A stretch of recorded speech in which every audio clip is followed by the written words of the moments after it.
Corinthians 5, 2 Corinthians 5. Are we running on the... We are. So I don't know if what we're going to do here today is technically legal, because we're going to film the lesson, including the parts of the lesson that I show on the TV.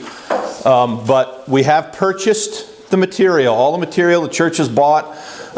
We've purchased all of it, so we're not like bootlegging information or anything like that. But I'm gonna have, when we get to the video portion, I'm gonna have Caleb turn and get that down, because I'm gonna be stopping it a few times and then discussing a couple things that he says a little bit more detail as it pertains to us. Okay, so 2 Corinthians chapter 5, 2 Corinthians chapter 5, verse 20. So as you know, since really the first of the year, we've been talking about issues of ambassadorship and evangelism and the gospel and a lot of these kinds of things. Tom did a presentation on the sales process and how that relates to evangelism 2 weeks ago. So that was good and also interesting and helpful. We're in verse 20 now. Then we are ambassadors for Christ, as though God did beseech you by us. We pray you in Christ's stead be reconciled to God. So what we're going to do today is kind of an amalgamation of a lot of different things. So what we have elected to do for the summer, at least as long as it takes, is to go through and discuss this book, Tactics, by Gregory Kukul. The subtitle of this book is A Game Plan for Discussing Your Christian Convictions. This book was written in 2009. I bought it back in 2009, shortly after it came out, and read it with a lot of fascination for the approach that he was taking. Okay, the approach of this book is really a tactical approach of how to engage people in conversation around the issues of the gospel and the issues of just Christian conviction in general. Now, we're going to apply it also to the word rightly divided and some other things, but there's some good strategies and tactics that he lays out in the book that we're going to be looking at. Okay, and I also purchased the video curriculum that goes along with this. So I bought a set. This is a guide to effectively discussing your Christian convictions. This is the study guide that goes along with the video. So we're going to be following this over the next few weeks. There's 6 videos on here, but I'm thinking some of this we might take a look at a little bit more. I also was telling you not long ago about a book that I had at one point and loaned out and never got it back, and that's called Why Good Arguments Often Fail.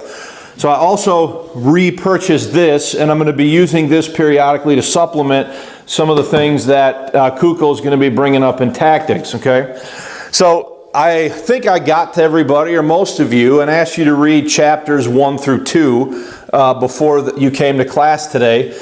Ideally, I would have had you read chapter 3 too, but I didn't think he got that far in the first session, but apparently he does. So we'll get to all of that later.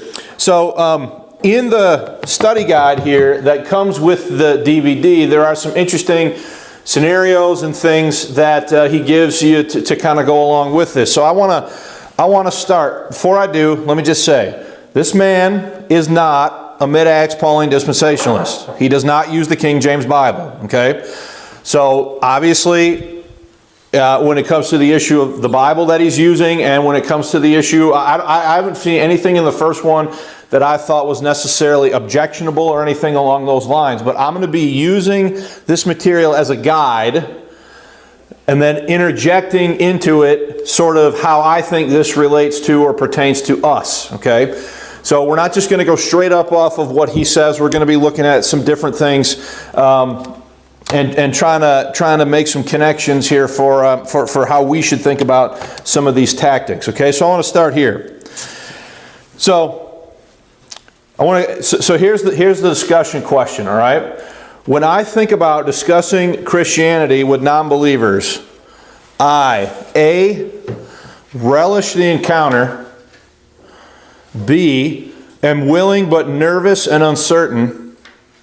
C, it scares me but I try anyway. Or D, I try to avoid it. So let me read those again. When I'm discussing Christianity with non-believers, I A, relish the encounter. B, am willing but nervous am willing but nervous and uncertain. C, it scares me but I try anyway. D, I try to avoid it. So I'm not going to like call on everybody, but is there anybody that wants to like kind of share with us, if you're being honest, which one of those you fall into? A, you relish the encounter. B, I'm willing but nervous and uncertain. C, it scares me but I try anyway. Or D, I try to avoid it. Fred? Honestly speaking, it depends a lot on the persona of the other person. Okay, what do you mean by that? Well, if the person comes across to me as someone who's open, then I relish the idea. Okay. If they come across as one who is, at the opposite extreme, then I approach it with fear and trembling, I guess I would say. Okay. Appreciate your honesty. Anybody else? Sean? I think most of the time I lack in the confidence because I'm kind of concerned that I might not have the right details to be able to answer the questions that they have or that arise. Just the references in the Bible, I think, is where I struggle the most, and that's where I get concerned that if it comes to that point in the conversation, that I wouldn't be able to lead them through in that aspect. Okay, so if I'm hearing you right, I'm hearing you say that you're more worried that you don't have the proper knowledge or the right process, or both? I think it's more of the knowledge and the references back in the Bible and being able to walk through that process if the conversation gets to that point. Okay, appreciate that. Anybody else? So A, you relish the encounter. B, willing but nervous and uncertain. C, it scares me but I do it anyway, or try anyway, excuse me. Or D, I try to avoid it. I think if I'm being honest, I'm with Fred. I think a lot of it sometimes depends on the circumstances, the situation, who I'm with, what else is going on, who's involved. Those kinds of things, I think, are all things that possibly concern us. So what Kukul is basically asserting here in chapters 1 and 2 is a few things. Number one, he says that people go to conferences, they go to church, they get all this stuff, and they get all this knowledge, but what is lacking in the instruction is a practical approach for how to deal with people with that material or with that information, okay? And so he's going to make a difference between strategy and tactics, as we're going to see here in a minute. Before we get into the video, did anybody have any particular observations or thoughts after reading chapter 1 and 2 this week, or any questions specific that you want to mention? It may be that it's better to go over that later because he might cover some of it here in the DVD. But before we get started, did anybody have anything they wanted to mention or bring up that you read that you found particularly interesting or that you had a question about? Not a question. I just thought, we already kind of studied it in our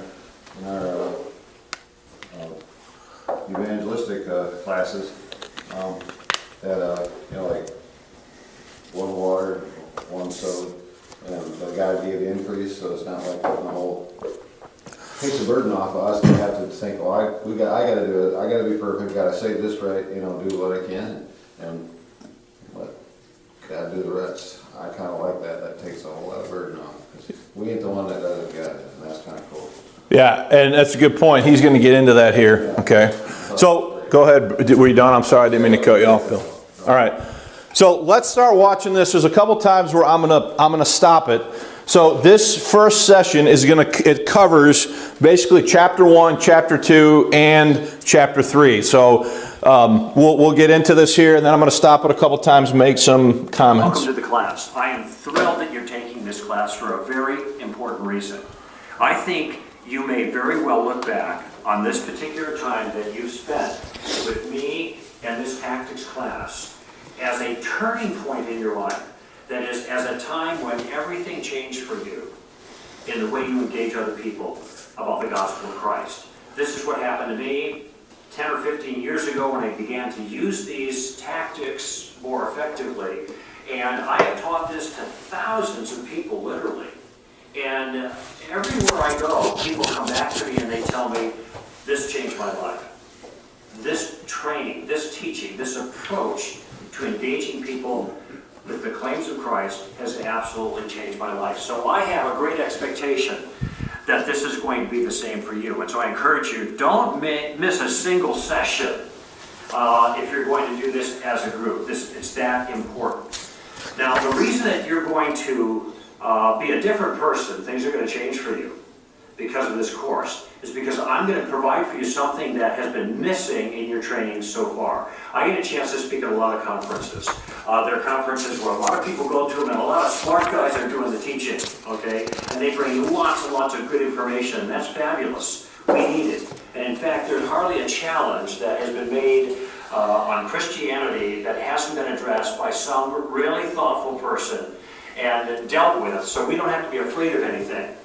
But there's a problem with these conferences, and the problem is, well, it reminds me of the Far Side cartoon where the guy's in a class, and it's a math class, and all the equations are on the board, and the student raises his hand and it says, "Professor, can I please be excused? My brain is full." You ever had that situation where you're just overwhelmed with all of the information? It's great, the information that's being given, but there's something missing.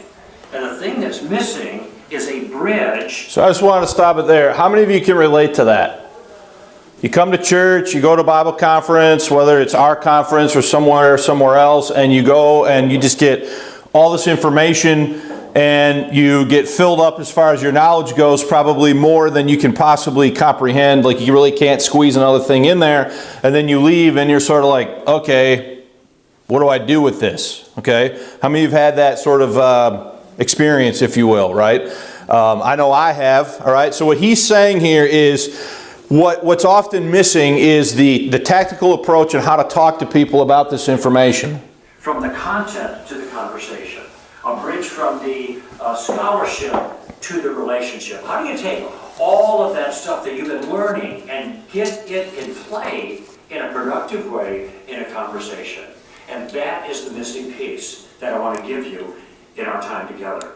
So here's what I have in mind for our first session together. First, I want to define tactics. I want to tell you what they are, how they're used, and I want to warn you about a danger in using a tactical approach. Okay.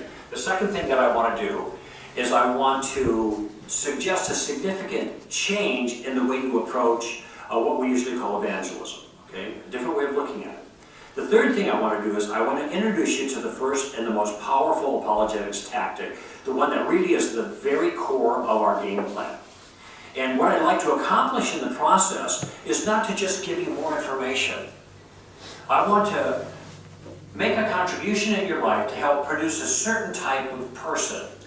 Now, I call that an ambassador for Christ. An ambassador for Christ is somebody who has three essential skills. First of all, they know some things. Every ambassador has to have a basic knowledge of the thing that the sovereign wants to communicate through that ambassador, okay? So they need knowledge, an accurately informed mind, okay? But it's not just enough to have the knowledge. They have to have a means of communicating that knowledge that is effective. So I call that wisdom, an artful method.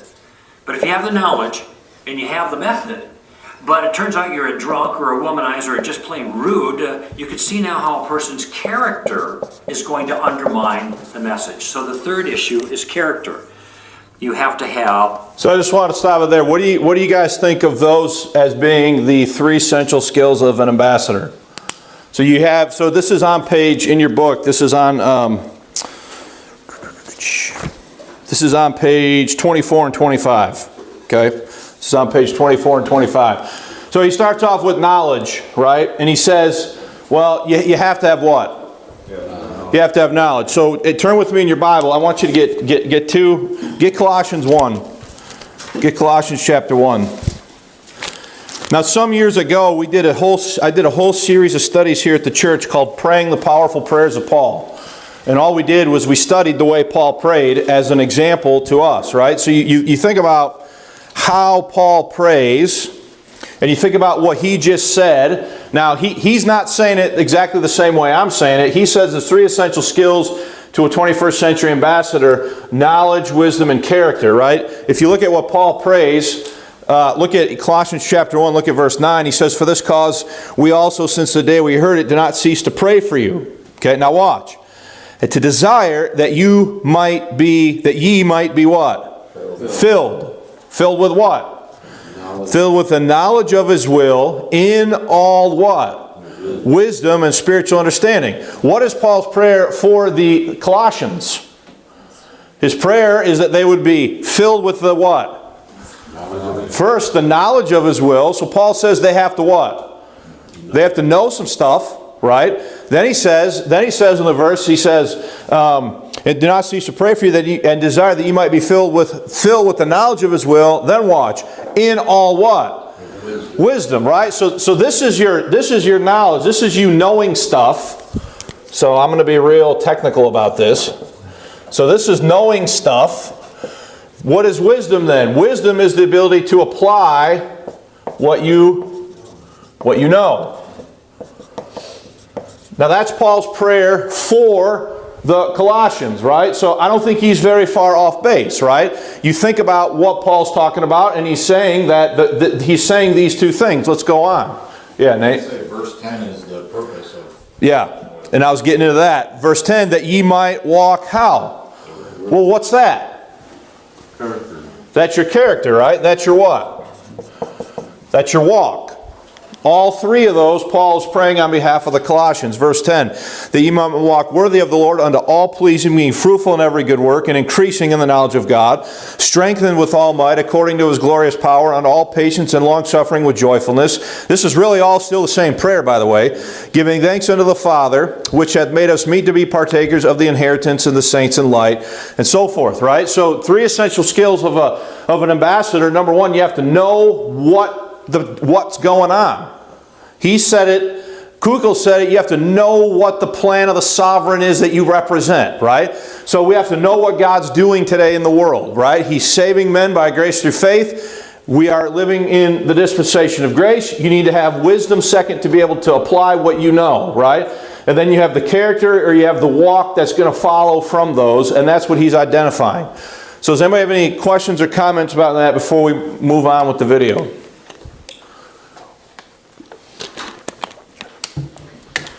So do we all see that what he's saying in those 3 points seems to make sense as far as conducting ourselves as ambassadors? An attractive manner. This course focuses in principally on the second element of being a good ambassador, the tactical skill of engaging people in conversation.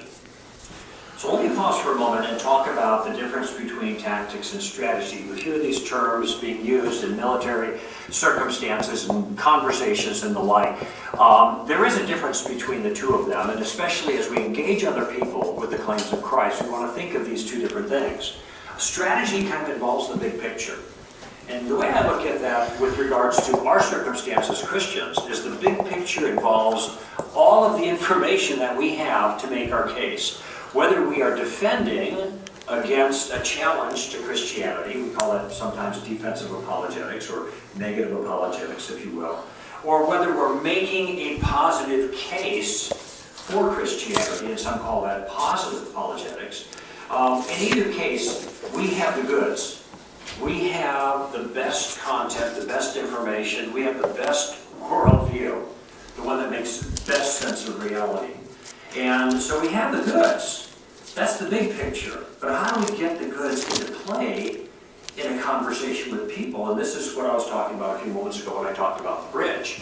This is where tactics come in. Because tactics, simply put, are about how we take those resources that we have at our disposal and we put them into play to maneuver in conversations. Now, I got to offer a warning here because there is a downside here. These tactics are very, very powerful. That means that you can use these tactics if you have ill will to make people look foolish and stupid and that kind of thing. And this isn't the purpose. The tactics are not tricks. They are not slick ruses. They are not clever ploys to destroy non-Christians or force them to submit to your own point of view. They are not attempts to belittle or humiliate or to gain notches in our spiritual belts. This is not what we're about. This is not our spirit here. Okay? Instead, what I So I want to go to 1 Timothy chapter 2. Along the lines of thinking about the difference between strategy and tactics. Now, this discussion, he has this discussion on page. It kind of goes a little bit different order. Stuff is in chapter 1, where he's talking about the difference between tactics and strategy. Okay, so when I was taking my master's degree in military history, I had an entire class bored me to death about the history of military tactics and strategy. Okay? So we had to read page after page after page of military theorists talking about how to conquer someone. All right? And they just go on and on and on, right? And I had to take, and in that class we looked at the so-called Western way of war versus the so-called Eastern way of war. All right? And whether or not, and the point was to think through whether or not there was a cultural difference between how Western Europeans approached warfare versus how, say, people of Asian descent approached warfare, right? So you've all probably heard of the book by Sun Tzu, The Art of War. I mean, you've heard of that book. You might not have read it, but you probably have heard of it, right? Well, we had to read that book as well as all these other things, and it was very interesting, right? So when you read the Asian military theorists, and I'm not saying this in any way to be uncharitable or unkind to Asians, they thought of it a lot differently, okay? They would make a statement in their book, something along the lines of, if your enemy is united, divide him. And that's it. That's all they would say, okay? Whereas when you read the Western stuff, they would go on for page after page after page after page of explaining how to do that. Okay?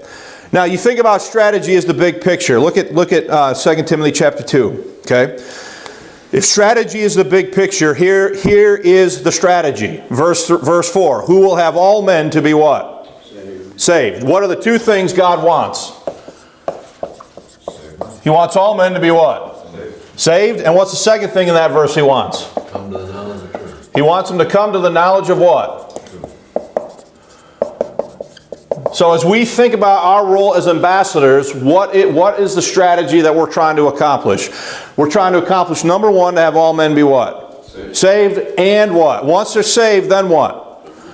Then we want them to come to the knowledge of the truth, right? So what are some things under strategy that would entail? Okay? Well, that entails Paul's what? That entails Paul's gospel, right? That entails understanding the mystery. That entails understanding some dispensational truth. I'm going to include here, that's going to include issues related to the Bible. What Bible? I'm going to include in that, for us, the issue of the King James Bible. Then fourth, I'm going to include here the issues of the grace life. Idea of total forgiveness.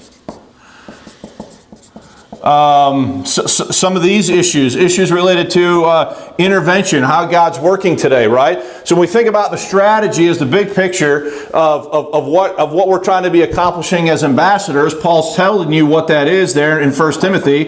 It's essentially two issues. It's number one, to have all men be what? Saved. Number two is to have people come to the knowledge of what? Truth. The truth, right? So that's the big picture. These are things that you're going to need to have in your working what? Knowledge, right? You're going to need to know Paul. You need to know Paul's gospel. You need to know issues about the mystery and dispensational truth. You're going to need to know things about the Bible in general and be able to defend specifically what you believe about the King James Bible. You need to have in your frame of reference an understanding of the grace life and total forgiveness and intervention and who you are in Christ. So I add that here, identity based living and so forth, right? All of these things are going to be part of your working knowledge framework under the category of what? Strategy, right? So then what is tactics going to be? Tactics is going to be figuring out, okay, who am I dealing with? Is the person I'm dealing with, do they need to be what? Saved. Is the person that I'm dealing with, are they already saved and do they need to come to what? The knowledge of the truth, right? So the tactics is going to be, how are you going to utilize this information to be an effective ambassador and accomplish the strategy of having all men be saved and come to the knowledge of the truth. So what I'm doing here with this is I'm taking some of the stuff that Kukla is bringing up, and I'm trying to make specific application to us today as members of the church, the body of Christ, living in the dispensation of grace, right? So all of this is all important knowledge that we need to have, right? About ourselves, about who we are, about how we got saved, about our security, about our future, about our hope. All of those things would fit here under this, right? So the tactics are going to be designed to help us ascertain what is our given objective in a particular situation, right? Are we dealing with somebody that needs to be saved? Or are we dealing with somebody that needs to come to the knowledge of what? The truth, right? So, does that make sense? Does anybody have any questions about that? Fred? Yeah, it makes sense. I think one of the things you have to be careful of is don't put the cart before the horse. If a person is ascertained that he's not saved, work toward that objective before getting into... I agree. That's what I'm saying, right?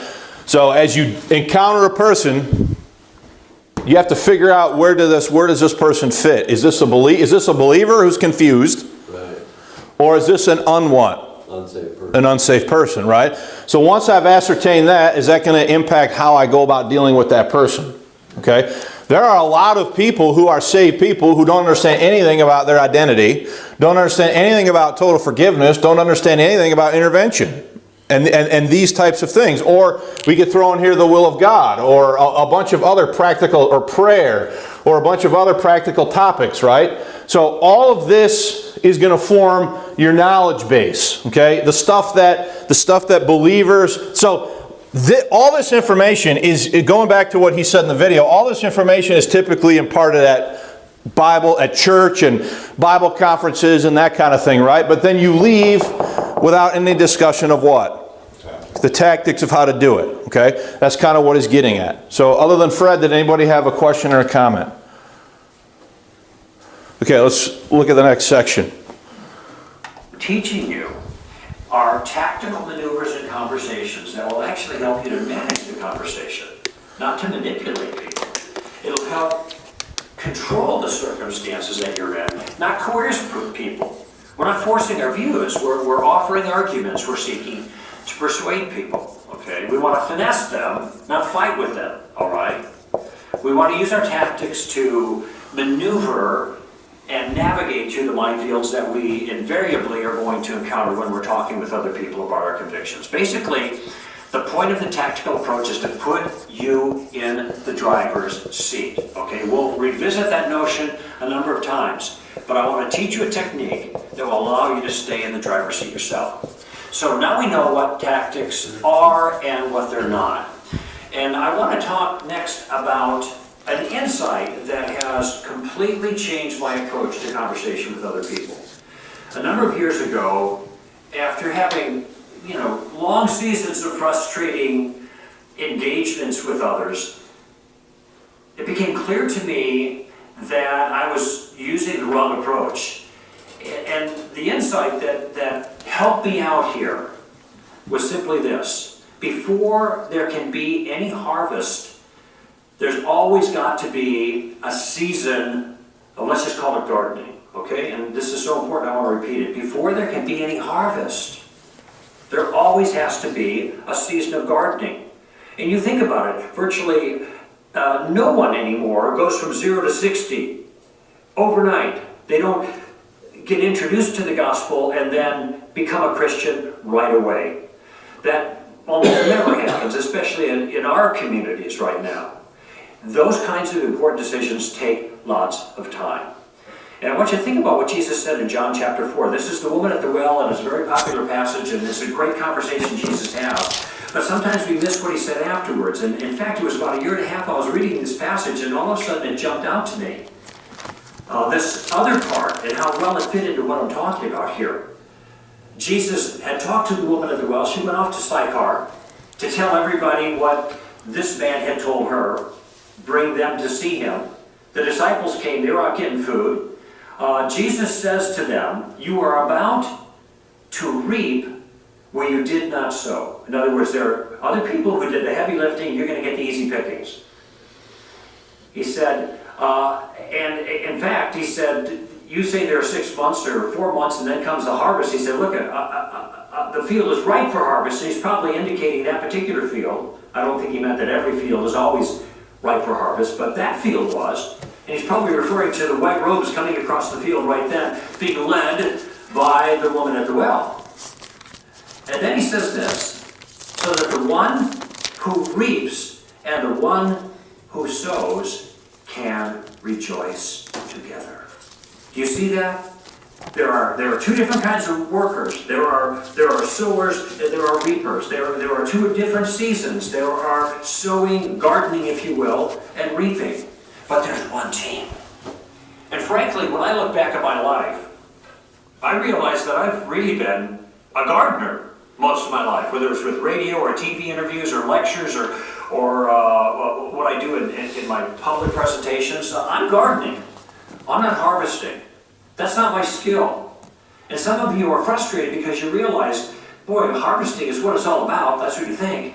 That's the model of evangelism that we've received. But we're in a period of our time now where people need a lot more time during the gardening phase before they're ripe and ready to harvest. And when they're ready, of course, the harvest is easy because you bump up against the fruit and it drops into the basket. That's simple. The hard work is in the gardening. And since we probably need more gardeners than we need more harvesters, chances are pretty good that you are not a harvester, you're a gardener. And you've been frustrated because you're not a good harvester, you're not good at closing the deal. It makes you nervous, and I understand that. And so you sit on the bench, and you're not involved. You didn't realize that maybe you're just a gardener, and that's the role that you play. Harvesting is easy when the fruit is ripe. It's part of our job, as is part of our team, to do the gardening. Okay? So I'm a gardener. I'm not a harvester. I suspect most of you are as well. And as such, understanding that there's always a season of gardening that's necessary before the harvest, I have modified my own goal. My goal when I go out is not to try to win that person to Christ.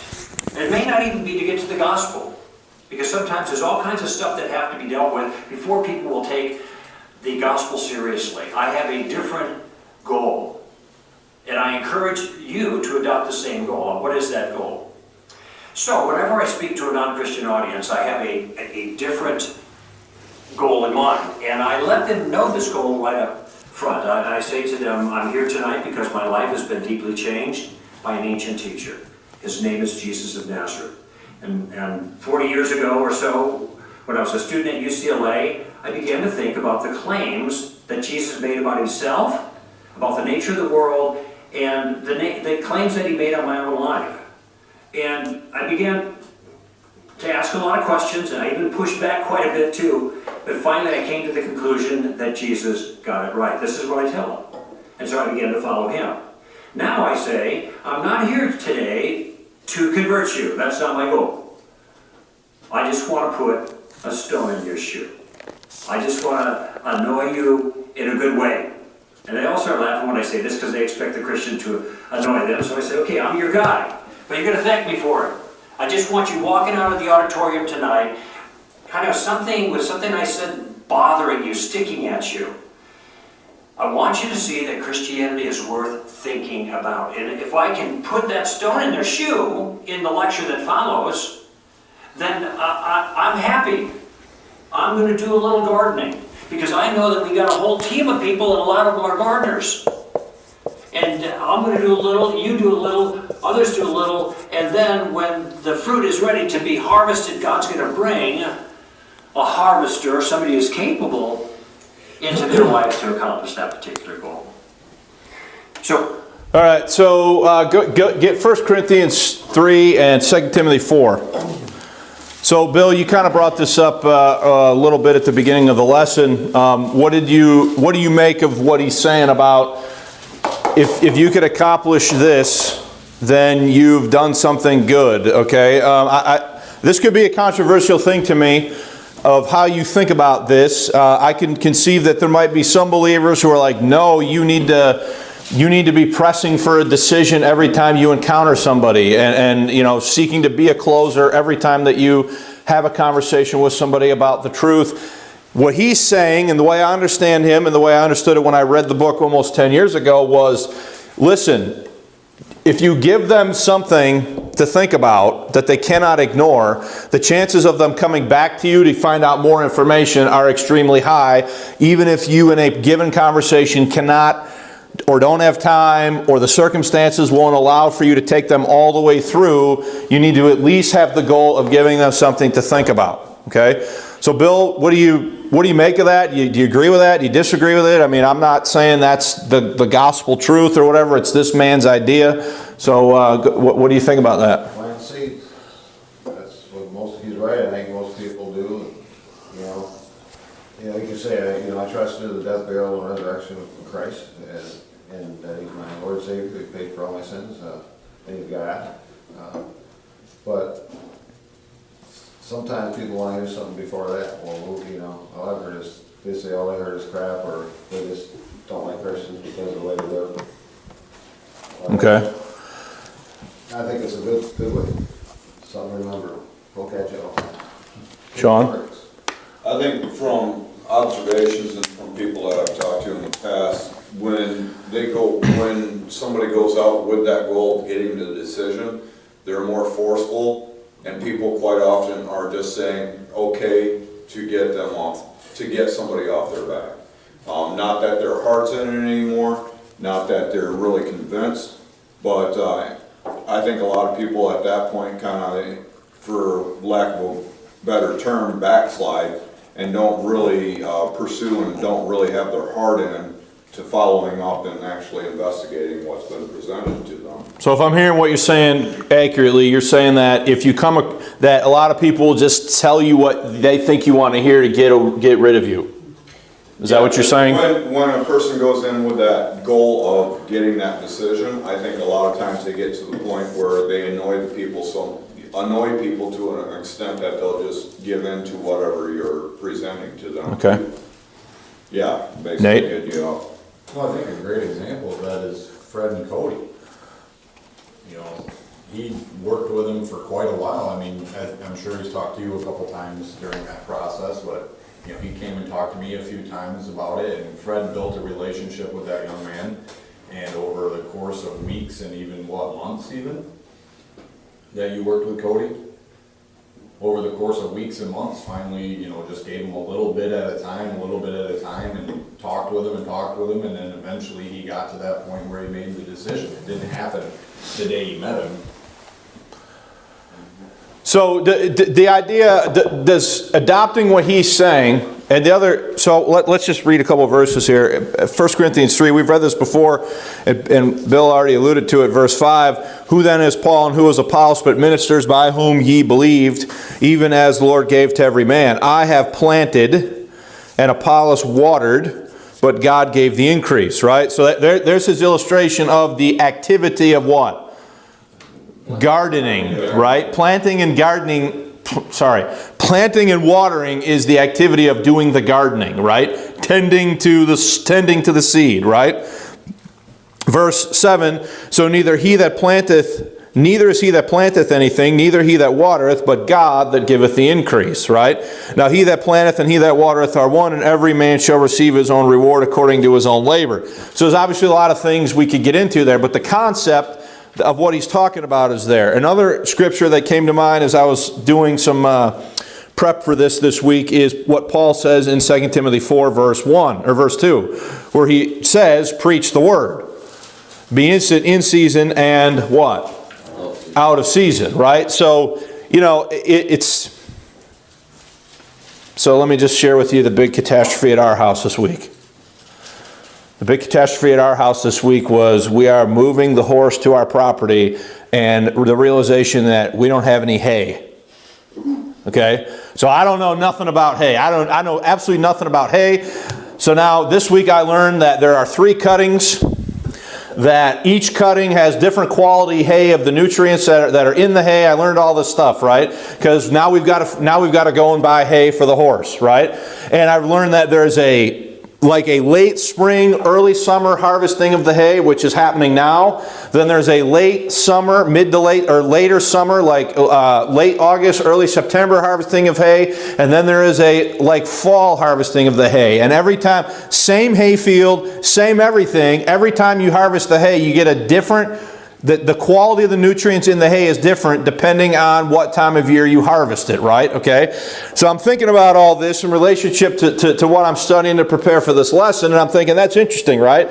So I drive by, I don't know how many times I've driven by a hay field and not even realized it was a hay field, but now I know, and so now I'm like, hey, there's a hay field over there, I didn't even know that was there. Okay? You just become aware of things. It's like when you buy a new car, right? So when I bought a Subaru, I started noticing everybody else on the road that had a Subaru. Never paid attention to it before, but now all of a sudden I'm aware of it, right?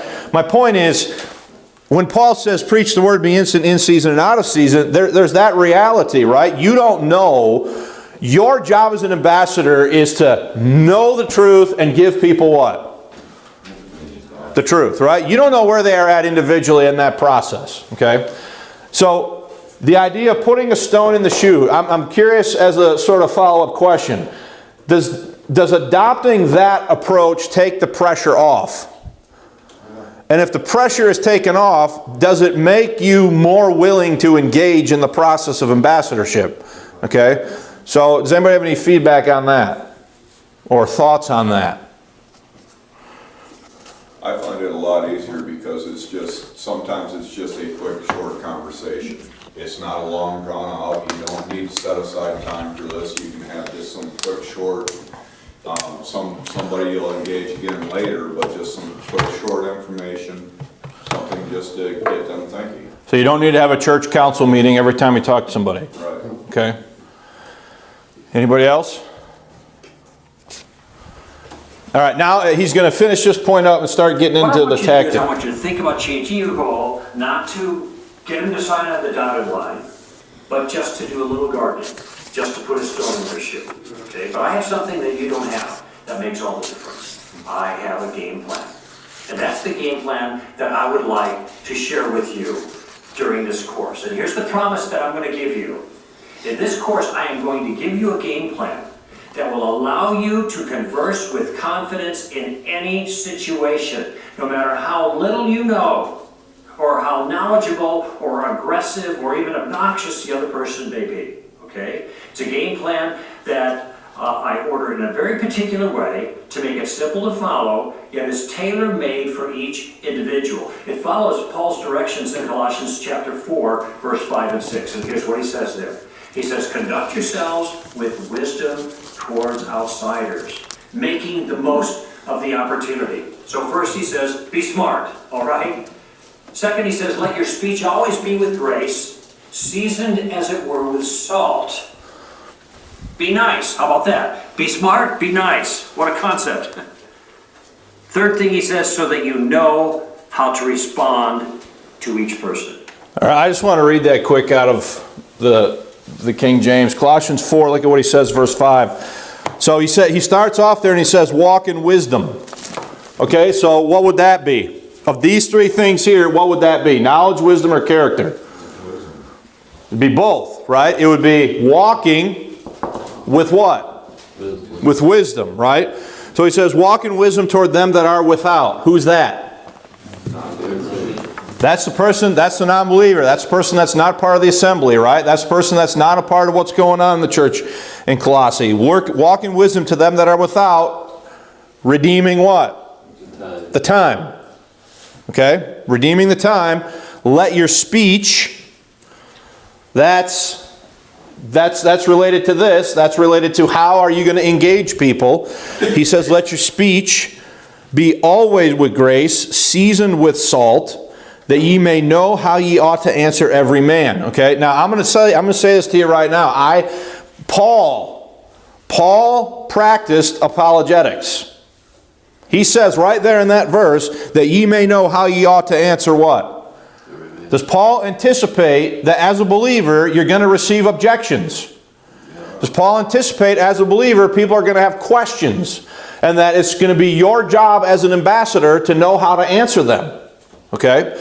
So even though we're using this curriculum and we're kind of going through this, and I'm sort of slotting stuff in here where I feel it's appropriate and beneficial, the idea behind this is not something that is foreign to what Paul did and what Paul is instructing the Colossians here. He says again, verse 6, let your speech be always with grace, seasoned with salt, that ye may know how ye ought to answer every man. So people are going to have questions, they're going to have objections, they're going to have things that they want clarified, and now he's going to get into the first tactic of Columbo. Be tactical.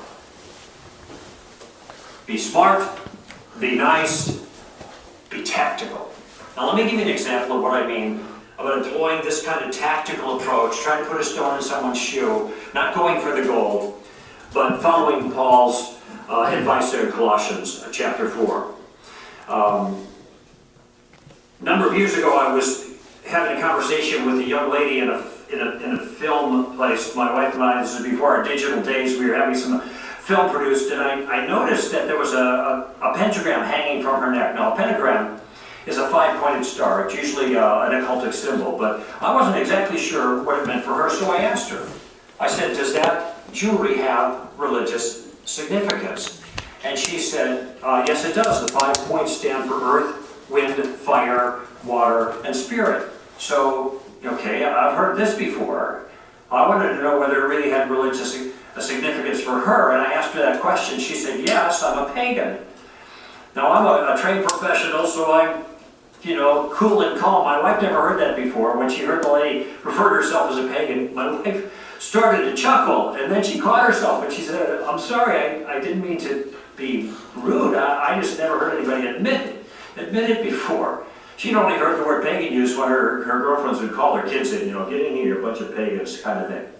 But the woman wasn't offended. She said, well, no, this is a earth religion. And she began to explain how in her earth religion, they respect nature and life and the like. And I realized at the moment I was talking probably to a witch. And so I asked her, are you Wiccan? And she said, yes, I am. And then repeated this notion about respecting all life. Now, I know a little bit about witchcraft, and they do respect life, and that means that most of the time they're pro-life with regards to the abortion issue. So I asked her that. Are you pro-life with regards to the abortion issue? She said, no, I'm pro-choice.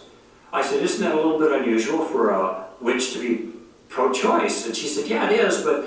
And then she said this. She said, I know I could never do that, referring to abortion. I could never kill a baby. Now, those were her words. Now, at Stand to Reason, we have training material about abortion, and we train people to make the case that abortion kills an innocent human being, maybe killing if you like, but we don't use that kind of language. Because we don't want people to think we're advancing our case by using slick rhetoric, baby killer, that kind of thing. But now I'm not the one who is using that language, it's the witch, who is the pro-choicer, who's identifying abortion as baby killing. And one thing I hope that you get out of our sessions together is you get the conviction that you have to listen to what people say, because they're going to give you stuff you can use, and I'm listening. So am I going to use the word abortion anymore as we continue this conversation? No. I'm going to talk about baby killing, because she's already legitimized the phrase. She said, I would never do that. I would never kill a baby. And then she said, why? She said, I wouldn't want anything bad to come back on me. Kind of like a karma thing. What goes around comes around. Oh, I don't know about you, but I think that's kind of an odd reason not to kill a baby. I'm not going to kill any... You never know what's going to happen to you when you kill babies, Maybe it's just a good idea not to kill babies. But I didn't take that tack. Instead I said, well, maybe you won't kill babies, but maybe we should stop other people from killing babies. And she said, well, I think people should have a choice. Now, what is the choice we're talking about here? By our own admission. The choice to kill babies, right? And so I asked her that, you mean they should have a choice to kill babies? And she said, well, I think all things should be taken into consideration. I said, okay, well, what would be a good consideration that make it okay to kill a baby? And she immediately said, incest. Now, notice what's going on here. She is trotting out all the pro-choice slogans, right? But she's not thinking about it because she's already identified abortion as baby killing, so all of the pro-choice slogans are now slogans in favor of baby killing explicitly. And it's starting to sound a little weird to me, but she doesn't get it because she's just using slogans. People do this all the time. And Christians do this all the time as well, okay? So I wanted to get her off her stride a little bit. I'm asking questions. Finally, I said, let me see if I understand your view. If I had a 2-year-old that was standing next to me right now, who had been conceived by incest, on your view, then I should be allowed to kill this baby. Now this question stopped her in her tracks. And she thought about it for a moment, and then she said, well, I have mixed feelings about that. Now she meant it as a concession. I said, I hope so. So let's just talk about that conversation. This is also, he records, if you want to read it again, he records this on page 20 and 21 about the conversation with the witch in Wisconsin. But what did he do in that conversation? Just think about what he just described. What did he do? He asked her to justify what he... All he did was ask her what? Questions. That's it. Very simple. He sees the pentagram and he says, oh, what is that? Oh, well, this is my pentagram. It represents da da da da da. Oh, that's interesting. So does that mean you're a witch? Yes, I'm a witch. She freely admits what? She's a Wiccan. Nope. Okay, well, then he says, well, that's interesting. Well, then what do you think about this? And all he has done at this point is simply what? Ask questions. And in asking the questions, has he put a stone in her shoe about an inconsistency in her thinking? And all he had to do was what? Ask the questions. Okay, now he's going to kind of summarize that, right? Okay, so he's going to kind of go through what the pros and cons of that were. It's mixed, She said it as a concession, but it got her thinking, and I noticed that the line is growing behind me, okay? So I realized that now I am interfering with her work product. And had I been of a different conviction, I might say, look at folks, I haven't gotten to the gospel yet. Sit down, listen up, maybe you'll learn something. But I didn't do that. I realized that I'm a gardener. I do what I can. I put a stone in her shoe and then I move on and trust the rest to the Lord. And that's what I did there. Now I want you to notice something about that conversation. In that conversation I asked 9 different questions. I used questions to begin the conversation, to gather information from her. I used questions to exploit what I thought was a weakness I saw in her view, her inconsistency. I also tried to show the natural consequences of her view. On her view, I should be allowed to kill this little child who had been conceived by incest. And, well, I like to say she was doing all the work, because I wasn't doing any work, I was relaxed. But it turns out she wasn't doing any work either. She was relaxed, I was relaxed. There was no lines drawn in the sand, there's no dukes up, we weren't fighting each other. This is the power of using a tactical approach. This is exactly the way I want it. Now, at Stand to Reason, we have lots of different tactics. We have tactics with names like steamroller, taking the roof off, and just the facts man, and suicide. But there's one tactic that really is the core of the game plan. It's the best tactic that I've ever used. It can be used with other tactics, but it's the easiest tactic imaginable to stop a detractor in their tracks, to turn the tables, to get them thinking, and to put you in the driver's seat of the conversation. Remember, that's the place we want to be when we talk about tactics. We want to be in the driver's seat. And the tactic has a name, and the name is Columbo. Named after the famous Lieutenant Columbo, who always showed up at the crime scene wearing a trench coat like this, all wrinkled and messed up, looked like he slept in it, maybe he did, I don't know. I got mine in a Salvation Army, so if you ever get something that's Salvation Army, my wife taught me always check the pockets, because you never know what you're gonna... Wait a minute. Oh my gosh, look at that! A cigar. See, Lieutenant Columbo, he always has a cigar. Look at it, this is just a plastic one, so don't worry, all right? No problems here. I actually hate cigars. Whenever I find one, I always destroy it. By fire. Completely. I don't want anybody to stumble. Anyway, so Lieutenant Columbo shows up. He also's got a pad of paper, right? But he can't use his pad of paper. Why not? Don't have a pen. Because he doesn't have a pen or a pencil. He's got to bum a pencil off of somebody else, right? And this guy walks around the crime scene, scratching his head, mumbling to himself. He doesn't look like he can think his way out of a wet paper bag. He's stupid, but he's stupid like a fox. Because at some point, He's going to pause. He's got a method to his madness. He'll pause and rub his brow like he's deep in painful thought and say something like, I don't know. There's something about this thing that bothers me. Do you mind if I ask you a question? And he asks the question, right? And then he gets the answer. You're very intelligent. And one more thing. And then he one more things him to death, right? With question after question after question. Pretty soon people start getting upset. He says, I'm sorry, it's because I ask all these questions, but I can't help it. It's a habit. And this is a habit that you want to get into. The key to the Columbo tactic is that the Christian goes on the offensive in an inoffensive way with carefully selected questions. All right, so we're not going to have time to get into the details of that, but that's the Columbo tactic, right? To go on the offensive in an inoffensive way by asking questions. How many have seen Columbo? They got reruns on Netflix. So I watched one this week because I'm like, it was interesting, I'll say that. So I didn't realize, you realize those were hour and 20-minute episodes? If you watched the Columbo episode, you were in it with the commercials for 2 hours back in the 70s. It was a commitment. Okay, yeah.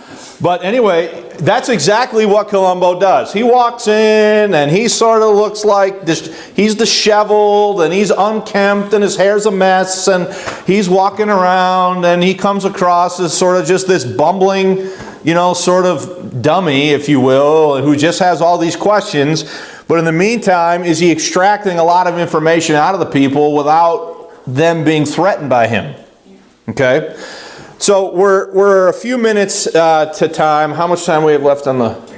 Okay, so what I want to do is I'm going to stop it there. I'm going to mark in my thing here exactly where we're at. For next Sunday, I'd like you to read chapter 3, 4, and 5. Okay? So your homework would be to read chapter 3, 4, and 5.